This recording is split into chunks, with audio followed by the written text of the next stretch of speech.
Yo, what is up, you guys? It's been too long since I made my last video.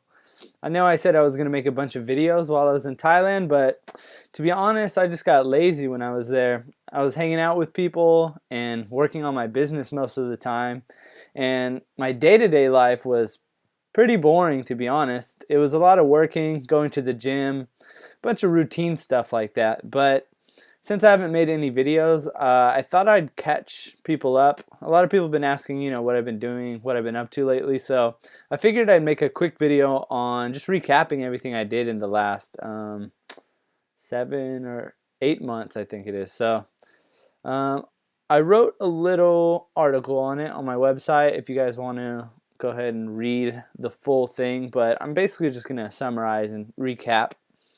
So I had left here in February, March, in the beginning of April, or the end of March, somewhere around that time, to go on vacation with my friend Michael and my friend Jesse. Jesse's here in the picture. That's us on the plane on the way to Thailand. So we had decided to do a vacation in Thailand before I actually moved to Chiang Mai. So our first stop was in Koh Samui. So it was like a 15-hour car ride. This is us. We finally got to Koh Samui. This is us at one of the temples. And one of the things I wanted to show you guys was like the places that we stayed at, because a lot of people, they keep telling me they want to visit Thailand or they want to go vacation, but they say they don't have the money or the time. And I don't think the money part is really an issue, especially when you're traveling somewhere like Thailand or Bali or anywhere in Southeast Asia practically. So this is the first place that we stayed at. No, was it? This was the first place we stayed at. So this was in Koh Samui, our first stop. This is the Airbnb. It was a 2-bedroom. There's a second story. These people rented this whole complex out, which had a bunch of different kind of like apartments. So this is the view from the top. That's the lake right there. This is the kitchen and the living room. This is the front door that goes to the outside. There's a bedroom here, a bathroom here, and then another bedroom over here on this side. So as you can see, it's pretty basic. It looks kind of like a house. It has like a home feeling to it. It has a little outside if you want to cook eggs or anything like that. That was the entrance. They had their office right here. I don't remember seeing the swimming pool, but that's cool to see that they have that.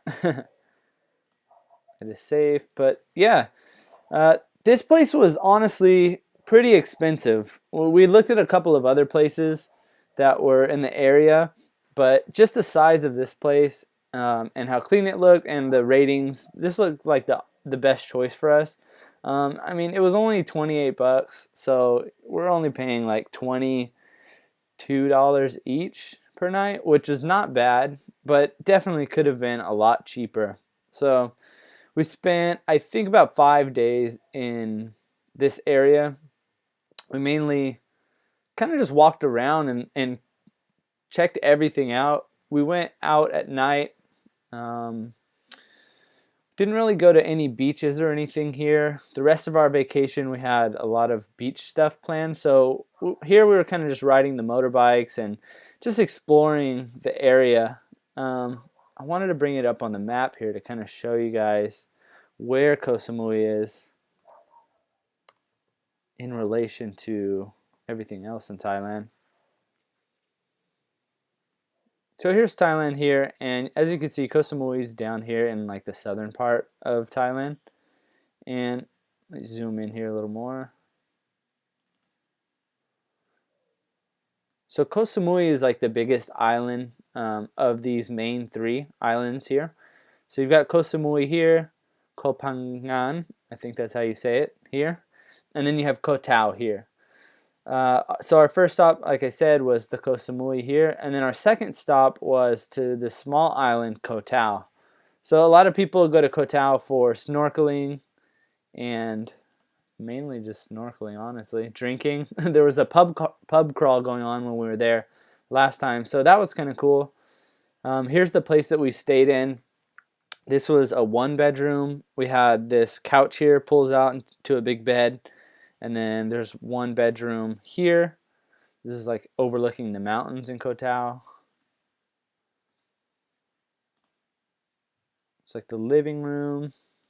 That's the bed that pulls out of the couch. There's the view from the window. Pretty good sized place, and this is the price that you're going to be wanting to look for if you're going to be going to Thailand. Somewhere in the range of 20 to 35, maybe $40 if you want to stay somewhere really nice. But as you can see here, you're not going to get anything like this in the United States. So if you're gonna go to Southeast Asia and travel, look for somewhere around this price range. Yeah, so Koh Tao, we stayed. Oops. Koh Tao, we stayed somewhere in the middle here. This is the pier where everyone comes in from. The boat ride from Koh Samui to Koh Tao is, I think, only about 20 to 30 minutes, and it's about $6, which is extremely cheap. And I think that $6 is round trip. The island is just beautiful. The water is so clear. This is the kind of things you see in advertisements for traveling to Thailand. So this is like one of the beaches there, and you can take like a boat ride that will take you around the whole island. They provide you with all the snorkeling gear, and I think it's only about $30 for that. They also give you food and everything else. They also have a really cool. They also have a really cool like hike. There's another picture here. Oh, this is actually Koh Samui. But yeah, you get the idea. Pretty much everywhere looks similar in the southern part of Thailand. So if you're going to travel to Thailand and you kind of want that beach vibe and you don't want to go to somewhere like Koh Phi Phi where it's going to be extremely tourist, I would say Koh Samui, Koh Tao, and Koh Phangan would be a really good choice. Um, so yeah, after we went to these two islands, our friend Jesse had to leave. So he was heading to China, Korea, and the Philippines. So he packed his bags. He left after we visited that island. Here's another picture of us like at the viewpoint here. And after he had left, our other friend Devin came, and he was coming to visit for I think another week and a half. So Devin came. We went to the full moon party, which is in Koh Phangan. We stayed there for half of the time, and then the other half we went to Bangkok, and then the last leg of our trip was Chiang Mai. So once we got to Chiang Mai, we hit up the biggest festival and the biggest holiday of the Thai season, which would be Songkran Festival. It's like a big water festival in Thailand, and this is a picture of us here. This is in Chiang Mai by Maya Mall. We also rented scooters and went up to the northern part of Thailand, which is called Pai. It's kind of like a hippie town in the north where people just go to, hang out and relax. So that was kind of like our whole trip. And from there, Michael ended up leaving. And oh, yeah, here's a little picture of going from Chiang Mai up to Pai, which this ride is definitely not 2 hours. It's more like 3.5 hours, and it's exhausting sitting on the motorbike, especially when we were riding little scooters, kind of like the Honda Click 125cc. So definitely not a comfortable ride. And if you take a car ride, I don't know about you guys, but I get extremely sick in car rides in windy roads. So if you're going to Pai, get a bigger motorcycle or something a little bit more comfortable than taking a taxi or taking the scooter up there. That's top suggestion for that. But yeah, so after that, Michael and Devin ended up leaving, and that's when I was settled in Chiang Mai.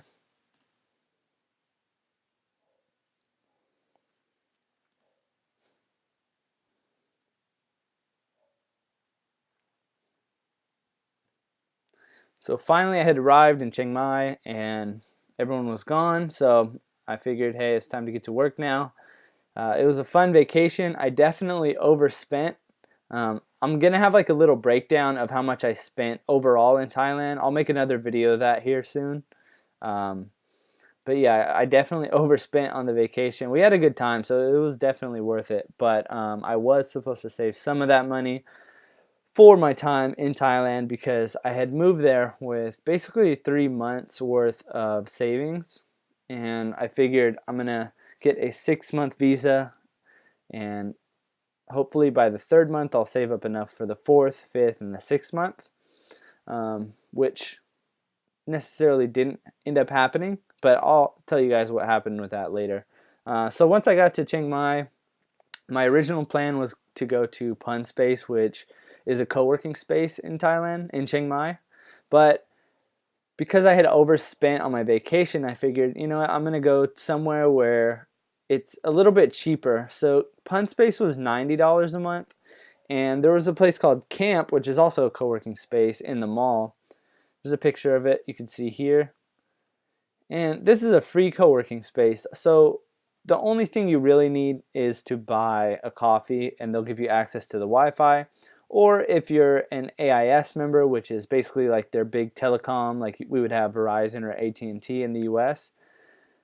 Their big telecom company was AIS, and if you have a SIM card through them, you can access their super Wi-Fi, which, as you can see here, 126 down and 144 up, which is really good. Given this was kind of in the morning when there wasn't a lot of people there, but you're still getting solid 50 to 60 down in the middle of the day when it's busy. So the Wi-Fi worked out really good there. It was basically free because I had an AIS SIM card. So yeah, that was kind of like my work situation. I didn't end up going to Pun Space until literally the last day I was in Chiang Mai. So it was really nice. I liked Pun Space. I'm considering, signing up for Pun Space next time I go to Thailand, but it was nice that I was able to find like a cheap, well, basically a free alternative. This was my apartment. I definitely overspent. I know a lot of people are going to be like, what do you mean overspent? $200 a month? That's extremely cheap. But in Thailand, for a place like this, you should really only be paying around $100 a month. So the first place I stayed at, I don't want to say I got ripped off because I was in a pretty good area, and they clean your room every week, your bathroom. They replace your sheets with new sheets. They basically do everything for you here. So it was still definitely worth my money, but I'm just saying that I could have gotten something a lot cheaper than $200 a month for a room looking like this. The vibes of Chiang Mai were really nice. A lot of places were kind of how you see here. So this is like a dessert restaurant that I went to in the Niman area, which is like a popular hipster style area. This is just like one of the places I would go to all the time. They have this bingsu dessert, which is really good. It's only a couple of dollars, and you have this like big plate of dessert. But this is kind of like the vibe of all the places in Chiang Mai, which was really nice. Here I am in a taxi driving to the north of Chiang Mai. This was a view from my second apartment. So after the 3 months, I ended up moving to a different apartment, which was only 140, and the place was brand new, extremely nice, all modern. The only difference with that one was they didn't have like a cleaning service. So I'm not complaining though. I'm not like there making a big mess or anything. It's only a studio apartment, so the 140 was definitely affordable. And this is kind of a view from my apartment building. These are the hills, the Chiang Mai hills here. I was in the Santitam area, so Santitam is here, and then it's kind of out of the way. So in Santitam, it's mostly Thai locals, younger people that are going to the university there. So I really liked the neighborhood, though. It was extremely quiet, and it was just comfortable to live there. I did travel a little bit while I was in Thailand. I didn't go to too many places. I spent a lot of my time, like I said, working and just working out. But here's a picture of me at the Black Temple. I don't think that's the actual name, but I just call it the Black Temple because there's a really popular temple called the White Temple. But I decided to go to the Black Temple instead. It's kind of nearby. I just figured, hey, why not go to something a little bit different? The other one's probably going to be packed with tourists. And this is probably one of the coolest museums I've ever been to. So if you're ever in Chiang Mai, in the northern part of Chiang Mai, I would definitely check out the Black Temple.